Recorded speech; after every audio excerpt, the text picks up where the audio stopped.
시편 51편 16절에서 17절까지의 말씀이 두 구절인 관계로 우리 한 목소리로 같이 읽도록 하겠습니다. 시작.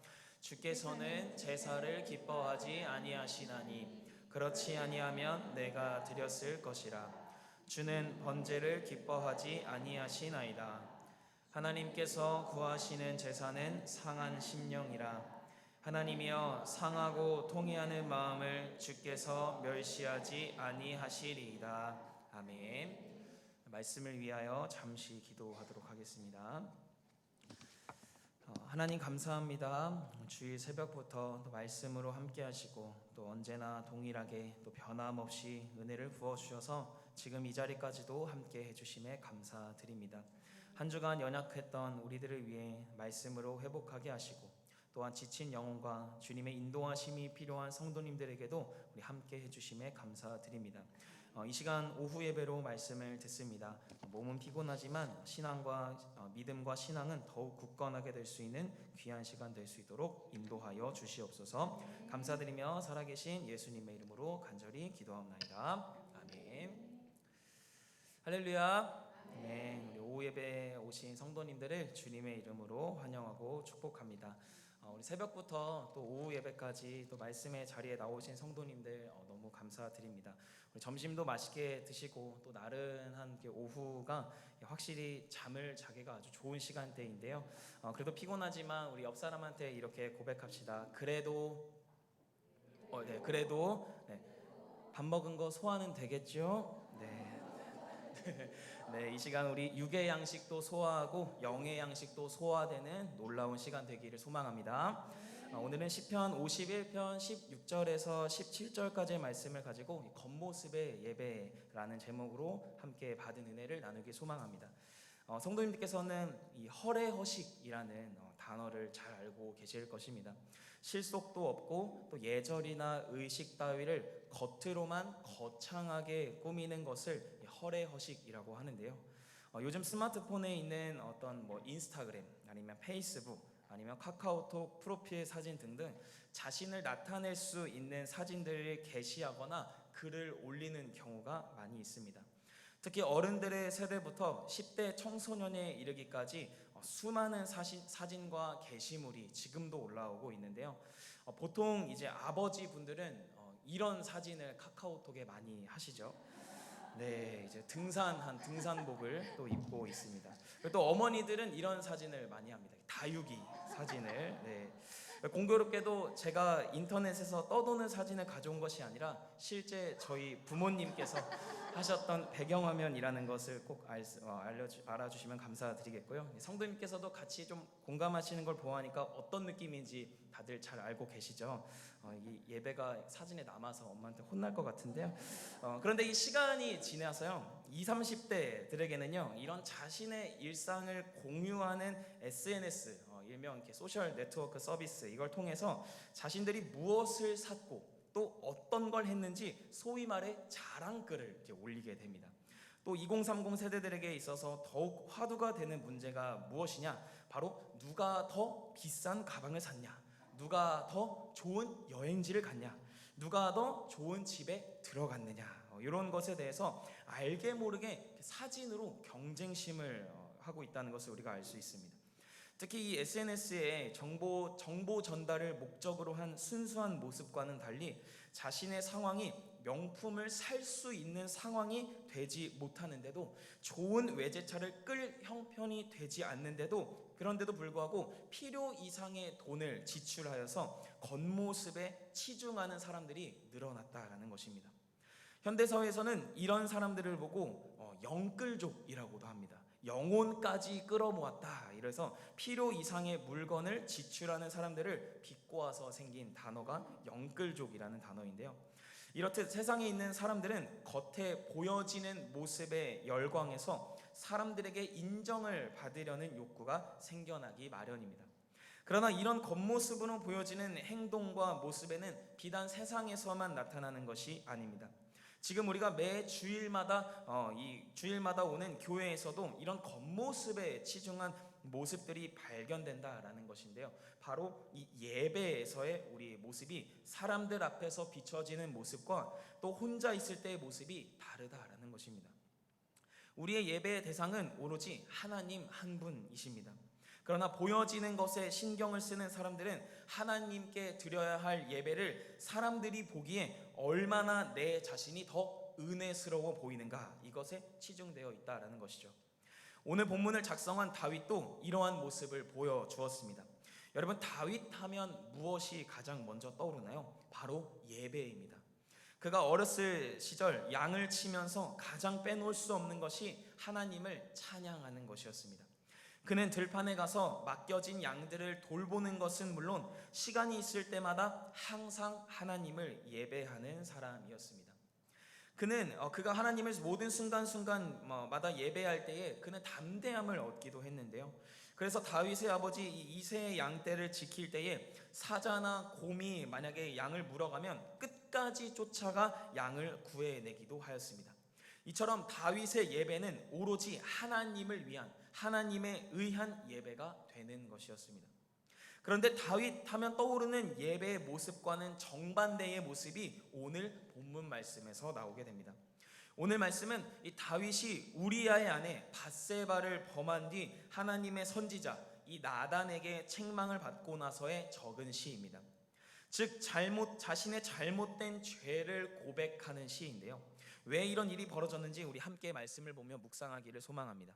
다윗과 밧세바의 사건은 이 사무엘하 11장의 내용을 보면 우리가 더 자세히 알 수가 있는데요. 사무엘하 11장을 보면 이 암몬이라는 나라와 전쟁을 하기 직전의 배경을 보여줍니다.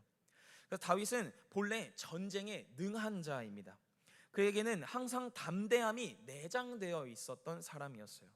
그래서 이스라엘이 다른 족속과 전쟁에 나갈 때 다윗은 항상 가장 앞에 선봉의 위치에 있었습니다.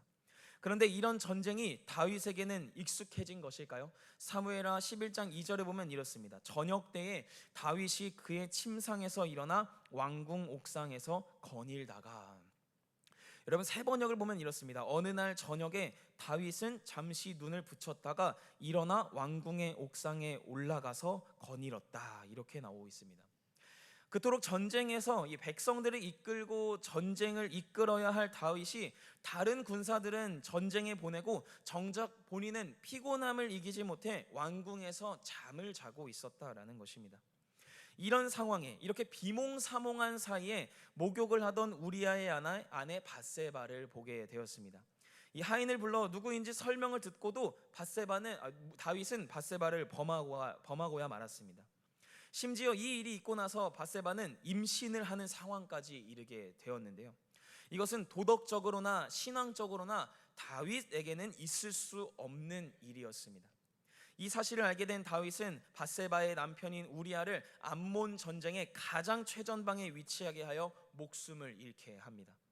그 뒤로 우리아의 장례를 마치고 다윗은 밧세바를 자신의 아내로 맞이하게 됩니다. 사무엘하 11장 27절에 보면 다윗이 행한 그 일이 여호와 보시기에 악하였다라고 쓰이게 될 사건이 되고 말았습니다. 이 뒤로 하나님께서는 나단 선지자를 통해 다윗에게 이렇게 말씀하셨습니다. 밧세바를 통해 얻은 내 아이는 반드시 죽을 것이다. 이 일이 결국 말씀대로 이루어지고 밧세바를 통한 다윗의 첫 자녀는 목숨을 잃고 말았습니다. 이 상황에서 다윗은 오늘 본문 말씀 시편 51편을 적었습니다. 다윗은 51편의 시작부터 자신의 잘못을 회개하며 나아갔습니다. 어쩌면 다윗은 이미 죄를 짓기에 너무나도 적합한 상황에서 밧세바를 범하였습니다. 다른 부하들은 이미 전쟁 중에 나아가서 적군들과 싸우고 있는데 다윗은 저녁까지 잠을 자고 있었고 전쟁에는 전혀 관심이 없었다라는 것이죠. 그러나 우리가 알고 있는 다윗의 모습은 어떻습니까? 이 이스라엘 백성들이 골리앗이라는 존재를 무서워하고 아무도 골리앗과 싸우려 하지 않을 때 돌만 들고 나간 사람이 누구였습니까? 바로 다윗이었습니다. 이렇게 전쟁에 나가서 하나님의 이름으로 싸우던 다윗의 모습을 보여주는 사람이 바로 밧세바의 남편 우리아의 충성된 부하였습니다. 지금 우리아의 모습이 왕이 되기 이전의 다윗의 모습이었다라는 것입니다. 우리아는 다윗의 명령대로 다윗이 집에서 쉬라고 했을 때 집에서 쉴 수 있는 기회가 있었음에도 전쟁 중에 자리를 비우지 않았습니다. 다윗은 이러한 우리아의 모습이 자신이 이전에 얼마나 전쟁 중에 자리를 비우지 않고 오히려 골리앗을 향해 달려간 자신의 모습을 깊이 생각하며 되돌아봤을 것입니다. 그런데 그는 이러한 죄를 저지르고도 단 한 번도 하나님께 돌아가지 않았습니다. 장례식을 치러주긴 했지만 그 장례식 때 흘린 눈물도 소위 악어의 눈물이었을 것입니다. 겉모습으로는 하나님을 예배하는 사람으로 보일 수 있었고 누구나 할 수 있는 위로의 모습으로 장례식을 치를 수 있었을 것입니다. 그런데 이런 모습은 하나님께서 보시기에 악을 행하는 모습이었죠. 하나님께서는 한 나라를 이끄는 왕이 죄악 가운데 있는 것을 결코 받아들이지 않으셨습니다. 그래서 다윗의 죄가 결국 다윗을 걸고 넘어지는 밧세바를 범한 사건을 결코 덮을 수 없었고 하나님께서는 이를 수면 위로 드러내셨습니다. 이처럼 우리들의 삶 속에서도 내가 가지고 있는 죄를 나의 계획으로 덮어버리는 계획을 우리는 많이 세웁니다.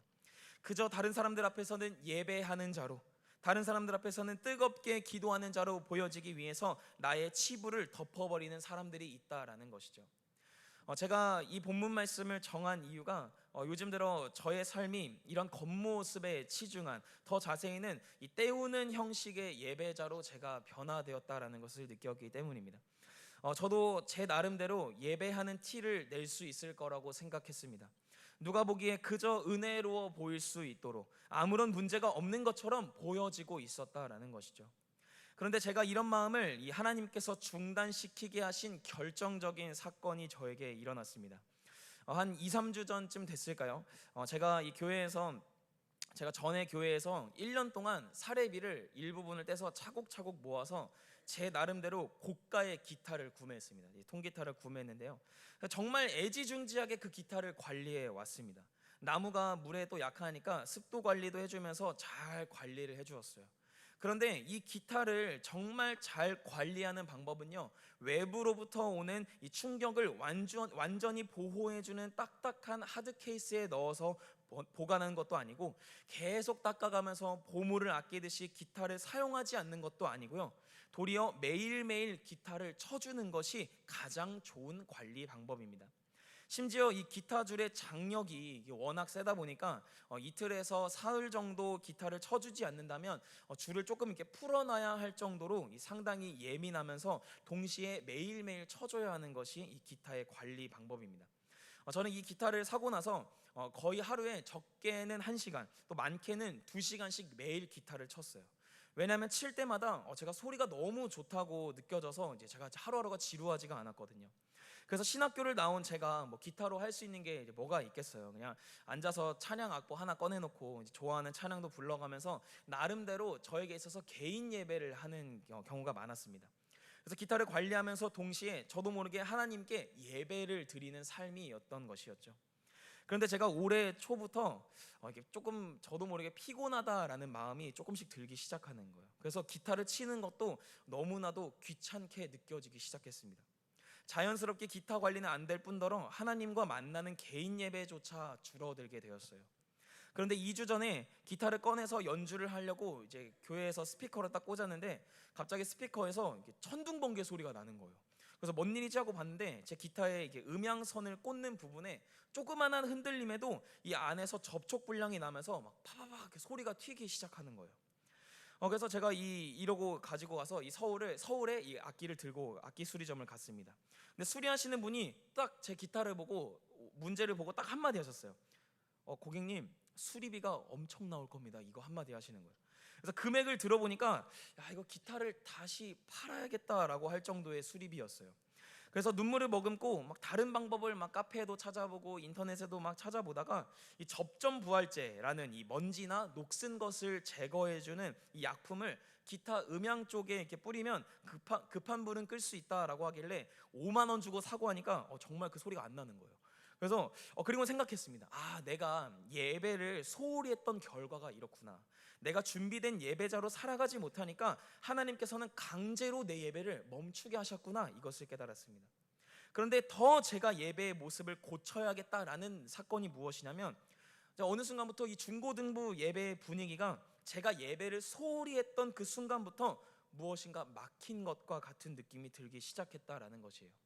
이전에는 답답하게 들렸던 그 마음이 들지 않았던 중고등부 예배가 정말 아이들이 앞에서 입술을 열어서 찬양하지 않아도 이런 답답함의 흐름의 예배가 느껴지지 않았거든요.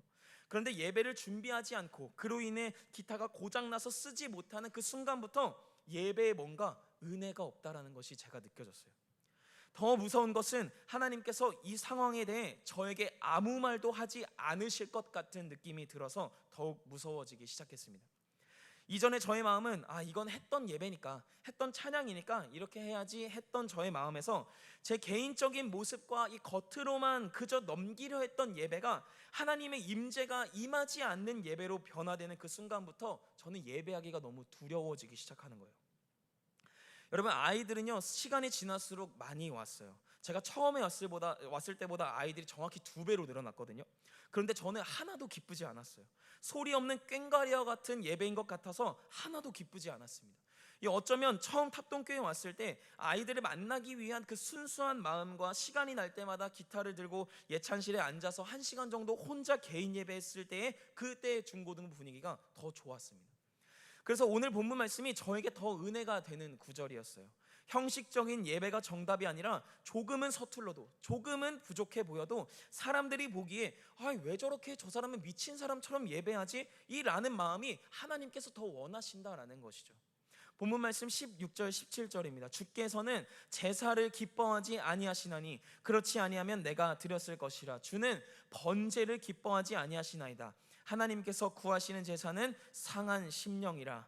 하나님이여 상하고 통회하는 마음을 주께서 멸시하지 아니하시리이다. 여러분, 다윗이 밧세바를 범한 뒤 나왔던 첫 자식은 얼마 못 가 죽음을 맞이했습니다. 그런 와중에 다윗은 그 쓰라린 마음을 가지고 하나님께로 나아가요. 나단 선지자의 질책을 받고 하나님께로 나아가요. 그리고 고백합니다. 시편 51편 10절과 11절입니다. 하나님이여 내 속에 정한 마음을 창조하시고 내 안에 정직한 영을 새롭게 하소서. 나를 주 앞에서 쫓아내지 마시며 주의 성령을 내게서 거두지 마소서라고 고백합니다. 다윗이 하나님께 하나님 제 자식을 살려주십시오, 하나님의 은혜로 제 아들을 죽이지 마시고 살려주시옵소서라고 말하지 않은 것은 그가 죄로 인해 얻은 결과가 그 자식이었고, 그가 결정적으로 더 두려워했던 것이 무엇이냐면 주님의 성령이 그에게서 떠나가는 것이었습니다. 다시는 하나님께서 다윗과 함께하지 않는다는 것을 그는 더 두려워했어요. 왜냐하면 다윗은 자신이 왕이 되기 이전에 사울에게 임했던 하나님의 영광이 사울을 떠났다는 것을 이미 알고 보았기 때문입니다. 다윗은 죄를 짓고 더 이상 겉으로 왕의 채통을 지키면서 하나님의 은혜를 간구하는 진정한 예배자의 삶으로 살아갈 수가 없었어요. 하나님께서는 그를 치시고 죄의 경각심을 일깨워 주셨을 때에 그는 진정으로 하나님께 회개하며 하나님께 경외하는 모습을 보여주었다라는 것입니다. 여러분, 그의 결과는 어떻습니까? 죄를 범한 다윗에게서 하나님께서 그를 불쌍히 여기시고 밧세바를 통해 솔로몬을 낳게 해 주셨습니다. 다윗의 대를 끊지 않게 하셔서 솔로몬의 계보를 이어 예수 그리스도까지 이어지는 하나님의 계획을 다시 이어나가십니다. 그리고 지금까지 다윗하면 이 꼬리표처럼 쫓아오는 수식어가 있죠. 바로 하나님의 마음에 합한 자입니다. 결국 자신이 죄를 짓고도 하나님을 계속해서 찾은 결과로, 겉모습에 보는 것에 치중된 것이 아니라 하나님을 찾은 결과로 다윗은 하나님의 마음에 합한 자가 되었습니다. 결국 오늘 말씀은 형식적인 예배는 아무런 의미가 없다라는 것을 우리가 깨달아야 합니다. 더 나아가 내가 죄를 짓고 그 죄를 다른 사람들에게 보여지지 않게 하기 위해서 더욱 은혜로워 보이게 하는 예배의 모습은 하나님의 성령이 떠나가게 되는 결정적인 이유가 되는 것이죠. 저는 중고등부 예배할 때 아이들에게 이렇게 얘기합니다. 얘들아, 예배는 보여지는 것이 아니야. 너희들이 기도하는 것이 옆 사람에게 보여질 때에 정말 부끄러워 보일 수도 있고, 찬양하는 목소리가 너무 커서 너희들에게 시선이 집중될 수도 있어. 그런데 예배는 하나님께 나의 최고의 것을 드리는 행위고 하나님께만 드리는 것이 예배야. 이것을 항상 이야기합니다. 아이들이 쉽게 이해하지는 못하는 눈치이지만 그래도 저는 이 아이들이 정말 주변의 시선을 포기하고 진정으로 하나님만 찾는 아이들이 되었으면 하는 마음이 있습니다. 여러분, 말씀을 정리합니다. 우리는 이 시대를 살면서 우리가 어떻게 살아가는지, 잘 살고 있는지, 얼마나 부유하게 살고 있는지 자랑하며 뽐낼 수 있는 환경에서 살고 있습니다. 그런데 이런 것이 비단 우리가 가진 형식을 자랑하는 것뿐만이 아니라 교회 안에서 우리가 예배하는 모습이나 아니면 하나님께 죄를 지었던 우리들의 모습을 숨기기 위해서 다른 사람들에게 은혜롭게 보여져야 하는 예배를 할 때가 많이 있습니다. 그런데 이 마음을 가장 잘 알았고 심지어 그렇게 보여지기 위해서 행했던 사람이 다윗이었다라는 것이죠. 그는 예배자로 항상 하나님과 대면할 수 있는 삶을 살았지만 한순간의 죄로 주님의 성령이 자신에게서 떠나가게 될 것을 암시했습니다. 그리고는 고백합니다. 주께서는 형식적인 제사를 원하지 않으신다. 주님께서는 상한 심령을 원하신다. 이것을 고백합니다. 여러분, 상한 심령은 내가 하나님이 계시지 않는다면 아무것도 할 수 없음을 깨닫고 하나님의 은혜를 갈망하는 마음이 상한 심령입니다. 하나님만이 나의 유일한 해결책과 방법이 된다는 것을 깨닫고 예배하는 마음이 상한 심령이라는 것이죠.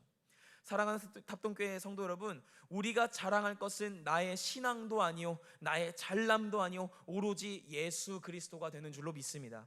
그래서 바울은 갈라디아서 6장 14절을 통해 고백합니다. 우리가 함께 말씀을 읽고 우리 기도하는 시간 갖기를 소망합니다. 우리 함께 읽어보도록 하겠습니다. 우리 갈라디아서 6장 14절인데요, 제가 읽어드리겠습니다. 그러나 내게는 우리 주 예수 그리스도의 십자가 외에 결코 자랑할 것이 없으니 그리스도로 말미암아 세상이 나를 대하여 십자가에 못 박히고 내가 또한 세상을 대하여 그러하니라. 아멘. 여러분, 우리는 예수님을 자랑으로 해야 되는 삶이 되어야 되는 줄로 믿습니다. 우리가 자랑해야 할 것 오로지 구원의 역사가 되시는 예수 그리스도가 되는 줄로 믿습니다. 그것이 상한 심령이요 그것이 겉모습의 예배가 아니라 진정으로 주님을 찾는 그러한 예배자가 되는 줄로 믿습니다. 이러한 예배로 우리가 또 한 주간 살아갈 수 있는 귀한 탑동교회 성도님들 되시기를 소망합니다. 기도하겠습니다.